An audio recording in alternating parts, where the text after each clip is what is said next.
কালকে যেখান থেকে ব্লগটা শেষ করেছিলাম তার ঠিক পর থেকেই ব্লগটা আবার শুরু করেছি। এখন ঘড়ির কাঁটায় বাজে ওই 10:30টার মতো। হ্যালো বন্ধুরা, গুড মর্নিং। সবাই কেমন আছো? আশা করছি সবাই ভালো আছো, সুস্থ আছো। আর আমরাও ভালো আছি। আমার নতুন ব্লগে তোমাদেরকে অনেক স্বাগত আর অনেক ভালোবাসা। এটা হচ্ছে আমার দ্বিতীয় ব্লগ। কালকে এখান থেকেই ব্লগটা শেষ করেছিলাম, মানে এই ঘর থেকে আর কি। তো তাই জন্য আবার এই ঘর থেকে ব্লগটা শুরু করলাম। আসলে কি হয়েছে বলতো, কালকে না মানে ভিডিও বানাতে বানাতে এতটাই ভিডিও বড় হয়ে গেছে যে কোনটা ছেড়ে কোনটা রাখবো কিংবা কতটা কাটবো, এত কষ্ট করে ভিডিও বানায়, তারপরে যদি কেটে কুটে সবটা বাদই দিয়ে দিতে হয় তো খুব কষ্ট হয়। তার জন্য ভাবলাম তাহলে আর একটু বেশি করে করে নিই, তাহলে দুটো পার্টে আর কি ভাগ করে দিতে পারবো। তো সেই মতো আর কি করেছি। আর এদিকে এই যে মিক্সার জারটা ভালো করে মুছে পরিষ্কার করে নিলাম। রান্না তো হয়ে গেছিলো অনেক তাড়াতাড়ি, তবে ওই ঘরটা পরিষ্কার করছিলাম বলে তো গ্যাসটা মোছা হয় না। তো এখন এই যে এলাম গ্যাসটা পরিষ্কার করতে। তার আগে এই যে তেলের বোতলগুলো ভালো করে মুছে পরিষ্কার করে নিচ্ছি। এগুলো তো আমার প্রত্যেক দিনের কাজ। রান্নার পর প্রত্যেক দিনের সামনে যে কটা কৌটো থাকে সবগুলোই ভালো করে মুছে পরিষ্কার করে নিই, তারপরে গ্যাসটা পরিষ্কার করি। আর এগুলো আসলে সামনে থাকে তো তাই জন্য আর কি তেল চিটেটা একটু বেশি হয়। তাই প্রত্যেক দিনই এগুলো পরিষ্কার করতে হয়। দূরে যেগুলো থাকে মানে আমার বাঁ সাইডে যেগুলো থাকে ওইগুলোই মাঝে সাঝে রান্না করতে করতে পরিষ্কার করি। বাদবাকি প্রত্যেক দিনই এগুলো আমাকে পরিষ্কার করতে হয়। তো এই র্যাকটা ভাবছিলাম আজকে একটু মানে বাইরে নিয়ে গিয়ে ভালো করে সার্ফ দিয়ে ধুয়ে নেব, কিন্তু আজকে আর সময় হবে না, অনেক কাজ পড়ে আছে। তারপরে পুজো আছে, তো পুজোটা করার জন্যই আর কি আমাকে ঘরের কাজগুলো তাড়াতাড়ি করতে হচ্ছে। তারপরে এই যে আজকে তো বৃহস্পতিবার, তোমাদের তো কালকে বলেছিলাম আজকে হচ্ছে বৃহস্পতিবার, তাই জন্য আর কি তাড়াতাড়ি করছি যে ঘরের কাজগুলো হয়ে গেলেই আমি আর কি পুজোটা একটু তাড়াতাড়ি করতে পারবো। আমি পুজো করি বৃহস্পতিবার 10:30, 10টার মধ্যে আমার কিন্তু পুজো হয়ে যায়। তবে বেশ কয়েকদিন ঘরে না থাকার কারণে না ঘর দালানগুলো খুব নোংরা হয়েছে, বিয়েবাড়ি গিয়েছিলাম তো সেই কারণে ভাবলাম আজকে বৃহস্পতিবার ঘর দালান এরকম নোংরা হয়ে থাকলে পুজো করতে ভালো লাগবে না, তো তাই জন্য একটা একটা করে পরিষ্কার করে নিচ্ছি। আর এখানে আমার 4টে চেয়ার থাকে, তো একটা একটা করে দুটো ওই ঘরে চলে গেছে, মানে ওই ঘরে কিছু থাকে না, একটা আর কি মিক্সারটা থাকে আর একটা এমনিই পড়ে আছে। আসলে এখানটা না জায়গাটা খুব শর্ট, তাই জন্যে মানে ওই ঘরে নিয়ে চলে গিয়েছিলাম আর এদিকে আনা হয় না। ভাবলাম থাক এক সাইডে পড়ে আছে, এখানে নিয়ে এসে আর জড়ো করে লাভ নেই। আর আমাদের তো চেয়ার টেবিলে বসে খাওয়া হয় না এখন, আর আমার হাজব্যান্ড একদমই খেতে চায় না। প্রথম প্রথম কেনার পর বেশ কয়েকদিনের মতো খেয়েছিল, তারপর বলে যে চেয়ার টেবিলে খেলে আমার খেয়ে পোষায় না, মানে ভালো লাগে না আর কি খেতে। তাই জন্য সবাই মিলে নিচে বসা হয়। আর এমনি একটু টুকিটাকি ব্যবহার করার জন্য আমাদের চেয়ারগুলো লাগে না, কেউ বাইরে বসেই না। শীতকাল তা মানে শীতকালটা বলে তাই জন্য বাইরে সন্ধ্যাবেলার পর থেকে কেউ বসি না। গরমকাল হলে আবার দালানটাতেই বসে থাকি সারা সন্ধেটা, রাত্রিটা। এই তো গরম বলতে গেলে পড়েই গেছে, মানে ঠান্ডাটা অনেকটাই কমে গেছে, একদমই ঠান্ডা নেই বললেই চলে। তবে সকালের দিকটা সন্ধ্যাবেলার দিকটা একটু হালকা হালকা শীত করে, আর যত বেলা হয় রোদ্দুর ওঠে শীতটা কোথাও যেন উধাও হয়ে যায়। তো ভালো লাগে না। এই যে গরমকাল আসছে, এবছর নাকি মারাত্মক গরম পড়বে, জানি না কি হবে, খুব কষ্ট জানো তো। মানে শীতকালটা আমার ভীষণ প্রিয়, কিন্তু আমি গরমকালটা একদমই সহ্য করতে পারি না, গরমটা আর কি খুব কষ্ট হয়। সারা দিনটা যেমন তেমন করে কাটিয়ে দিই, কিন্তু রাত্রিবেলাটা একটু না শান্তি করে ঘুমোতে পারলে খুব কষ্ট হয়। যাই হোক, ঘরের কিছুটা কাজ কমপ্লিট করেছি, এখনও কিছুটা বাকি আছে।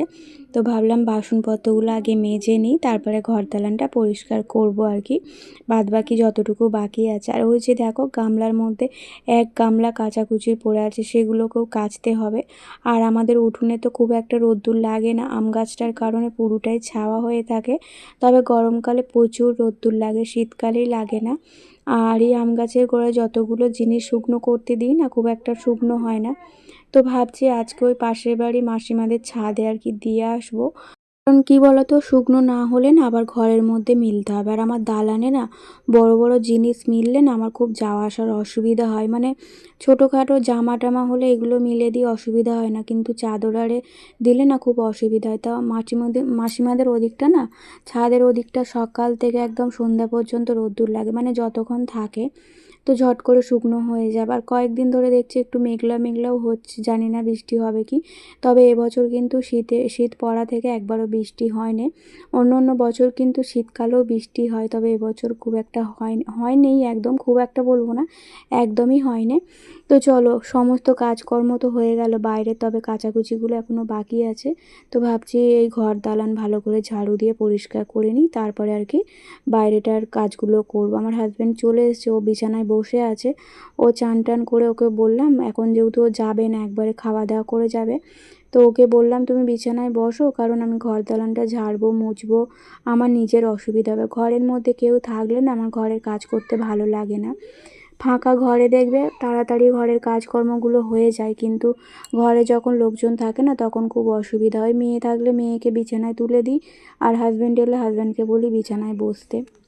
কালকে ওই ব্যাগটায় করে আলু এনেছিল, কিছুটা নতুন আলু কিছুটা পুরনো আলু এনেছিল। তো আলুটা ঢালবো ঢালবো করে ঢালাই হচ্ছে না, জানো তো। প্রত্যেক দিনই ভাবছি যে আজকে ঢেলে দেবো। আসলে কি বলো তো, যখন মনে পড়ে তখন অন্য একটা কাজে ব্যস্ত থাকি, আর যখন কোনো কাজ থাকে না তখন আবার মনেই থাকে না। তো দেখি কবে আর কি ঢালা হয় ব্যাগ থেকে আলুটা। তো অল্প করেই এনেছে, এখন না পুরনো আলু একদমই ভালো হচ্ছে না, যেহেতু নতুন আলু উঠে গেছে তাই জন্য পুরনো আলুটা খুব একটা ভালো হচ্ছে না। আর পুরনো আলু ছাড়া আমার তো এখন নতুন আলু খেতেই ভালো লাগে না, কারণ কি বলো তো, নতুন আলুর তরকারিটা তবু খাওয়া যায়, কিন্তু যখন আর কি আলু সেদ্ধ দিই তখন নতুন আলুটা আর কি মাখা একদমই ভালো লাগে না, কেমন একটা হড়হড় করে, তারপরে কেমন একটা আর কি মাখাটা হয়, তাই জন্য আমার ভালো লাগে না। তো আমার হাজব্যান্ডকে বলছিলাম আলুটা এনেছিল যখন, যে এই পুরনো আলুটা রেখে দেবো আলু সেদ্ধ দেওয়ার জন্য, আর তুমি নতুন আলু কিনে আনবে, সেটা আর কি তরকারি বানানোর জন্যে আর কি আনার জন্য বলছিলাম। আর আমার হাজব্যান্ড না ছোটো ছোটো নতুন আলুর দম খেতে খুব ভালোবাসে, সেটা নিরামিষ হোক কিংবা আমিষ হোক, টমেটো তারপরে ধনেপাতা সব রকম দিয়ে আলুর দম করলেও ভীষণ পছন্দ করে। আমার আবার খুব একটা ভালো লাগে না, আলুর দমটাই আমার ভালো লাগে না, তবে মায়ের হাতের হলে কোনো কথাই হবে না, সেটা ভালো লাগুক আর নাই লাগুক ঠিক খেয়ে নেই। আর এই যে দেখো কত কাচার জন্য বার করেছি, গামলা ভর্তি ছিল, সেগুলোই একটা একটা করে আর কি সার্ফের জলে চুবিয়ে ধুয়ে নেব। আর এই শাড়িটা হচ্ছে আমার আলমারিতেই তোলা ছিল, তবে মা এসেছিল, মা পরার জন্য বার করে দিয়েছিলাম আর কি। মা একটা শাড়ি এনেছিল আর একটা আমি বার করেছিলাম। আসলে মা যখন আমার বাড়ি আসে তখন কোনো রকম পরার কাপড় আনতে আমি বারণ করি, কারণ আমার কাছে থাকে, তবে মা যতবারই আসে আনে না। আগের যে কাপড়গুলো ছিল সেগুলো ব্যবহার করে করে না নষ্ট হয়ে গেছিলো। তো আর আমার তো ছাওয়া শাড়ি খুব একটা নেই, তাই মাকে আনতে বলেছিলাম। আসলে কেন নেই বলো তো, আমি তো ঘরের মধ্যে থাকি, আমি শাড়ি টাড়ি খুব একটা পরি না, আমার নাইটিটাই ঠিক আছে। শীতের সময় তবু মাঝে মধ্যে মনে হয় একটু শাড়ি পরবো, কিন্তু গরমকালে একদমই মনে হয় না। আর এখন এই যে কাচাকুচি করে চান করে আর চলে এসেছি এই যে বৃহস্পতিবারে, ঠাকুরের আসনটা সুন্দর করে সাজিয়ে নিয়েছি, নিয়ে আর এই যে পুজো করে নিলাম। বৃহস্পতিবারে পুজো করতে আমার ভীষণ ভালো লাগে, কারণ অনেকটা ফুল থাকে, তাই জন্য বেশ ভালো লাগে। আমি না আগাগোড়াতেই আমার ফুল দিয়ে পুজো দিতে খুব ভালো লাগে। আর আমার উঠোনে একটা আর কি জবা গাছ বসানো আছে, শীতকালের জন্য একটাও জবা ফুল আর হয় না, তবে গরমকালে 11টা 12টা করে জবা ফুল হয়, তোমরা সবটাই দেখতে পাবে আস্তে আস্তে আর কি। আর এই যে বললাম আমার পুজো দেওয়া হয়ে গেছে, আর ধুনোটা শেষ হয়ে গেছিলো, তাই জন্য এরকম আর কি যে ধুনোর আর কি এগুলো পাওয়া যায় আর কি, গ্লাসের মতো সাইজ হয়, তো এগুলোই আর কি জেলে দিয়েছিলাম ঠাকুরের আসনের কাছে। আর এই যে বাইরে হরি ঠাকুর মনসা ঠাকুর সবাইকেই পুজো দেওয়া হয়ে গেছে। এখন বাজে ওই 12:30টার মতো। মেয়ের খুব খিদে পেয়েছে, ও না সকালবেলা আজকে টিফিনটা অনেক সকালে করে নিয়েছিল, 8:30টার দিক করে।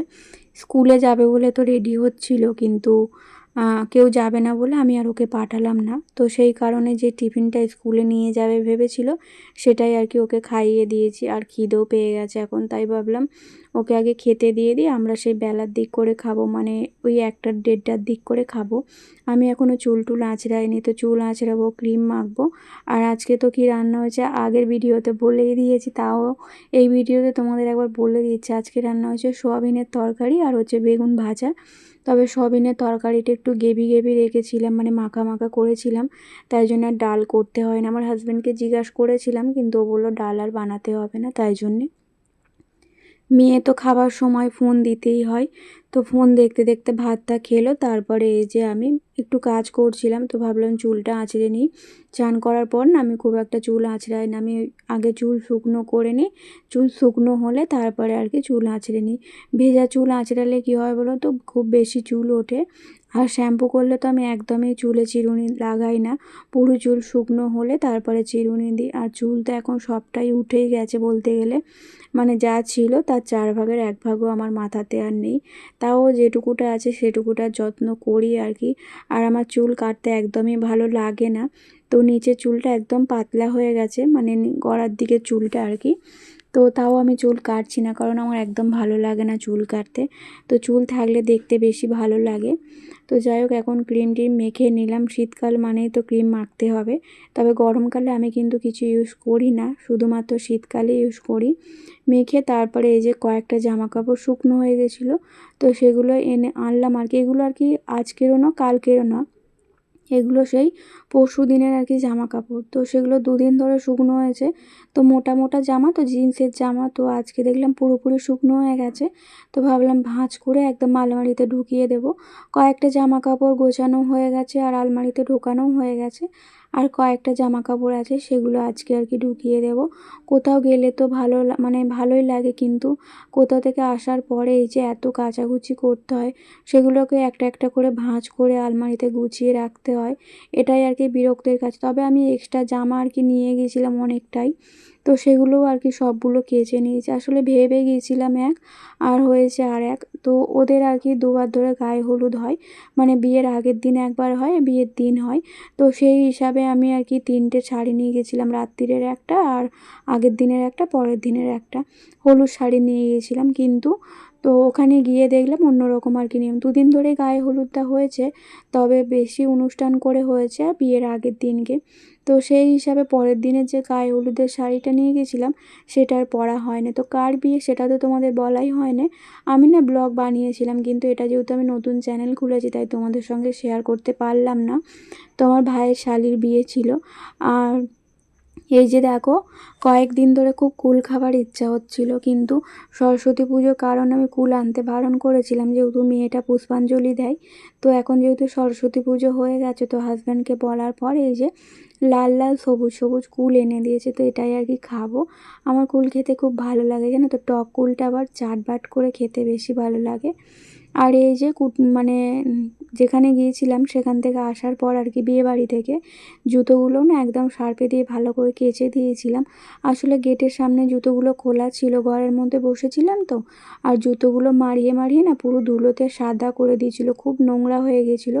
আর ওই নোংরা জুতো আমি একদমই পরতে পারতাম না, তাই জন্যে জুতোগুলো শার্পে দিয়ে ভালো করে ধুয়ে আর এখন এই যে বাক্সের মধ্যে ঢুকিয়ে রাখবো। এখন তার কোথাও যাবো না, তো যাবো না বলছি, কিন্তু কাজ আনতে আমাকে যেতে হবে। কিন্তু এই জুতোগুলো ভাবছি আর পরে যাবো না, দেখা যাক কী হবে না হবে। জুতো তো আমার অনেকগুলোই আছে, যে কোনো একটা পরে গেলেই হলো। আসলে কি বলো তো, সব জুতোগুলো না পায়ে শ্যুট হয় না, মানে হাঁটতে গেলে খুব লাগে। তো এই একটাই আর কি ভালোভাবে আমি ব্যবহার করতে পারি, মানে ওই নিউ কাটটা যেমন তেমন করে আর কি পরতে পারি, কোনো রকম অসুবিধা হয় না। আর বাকি যে জুতোগুলো আছে না, সেগুলো পরলে একটু পায়ের মধ্যে কষ্ট হয়। তাই কোথাও দূরে একটু হাঁটার রাস্তা হলে না আমি এই নিউ কাটটা পরেই আর কি যাই। তো যাই হোক, এখন ওই বিকেলবেলা, মানে আমাদের খাওয়া দাওয়া হয়ে গেছে। বিকেল বলতে দুপুরই বলতে পারো, ওই 2:30-3টের মতো বাজে। সমস্ত কাজকর্ম হয়ে গেছে। আর এখন এই যে জামা কাপড়গুলো সব ভাঁজ করেছিলাম, সেগুলো কিছু ঢোকানো হয় না আলমারিতে। ভেবেছিলাম সব একবারে শুকনো হলে তারপরে ঢোকাবো, তখন শুধু ভাঁজ করে রেখেছিলাম। আর এখন এই যে প্রত্যেকটা জামা যেগুলো বাকি আছে, সেগুলো সবগুলোই আলমারিতে গুছিয়ে রাখবো। তো ভাবছি একদিন সময় পেলে আলমারিটা একটু ভালো করে গোছাতে হবে। তো সব তাকগুলো না গোছালেও কয়েকটা তাক আছে একদম এলোমেলো হয়ে গেছে, তো সেগুলো একটু গোছাতে হবে। আর শোকেসটাও খুব এলোমেলো হয়ে গেছে, দেখি কবে গোছাতে পারি। এখন যেহেতু আমার কাজ নেই, কাজ নিয়ে চলে এলে তো আর আমার কোনো রকম কাজে হাত দিতে পারবো না, মানে এক্সট্রা যে কাজগুলো আমি করব সেগুলো আর করতেই পারবো না। আবার যখন কাজ হয়ে যাবে তখন করব। আমার কাজটা এরকমই, জানো তো। যখন আমার কাজ থাকে না, তখন সংসারের A to Z কাজ, তারপরে ঘরের এক্সট্রা কাজ, সেগুলো কমপ্লিট করতে পারি। কিন্তু যখন আমার কাজ থাকে, তখন সংসারের কাজ ছাড়া আমি আর কোনো এক্সট্রা কাজ করতে পারি না। তো এখানে বেড কভারগুলো বার করানো হয়েছিল, যেহেতু ওই ঘরটায় সবাই শুয়েছিল, মা, ভাই, তাই জন্য আর কি বেড কভারগুলোও কেচে দিয়েছিলাম, দিয়ে আর এই যে আলমারিতে ঢুকিয়ে দিলাম। আর গাছগুলো কয়েকদিন জল দেওয়া হয়নি, তো গাছগুলো ভাবছি একটু জল দিয়ে নিই।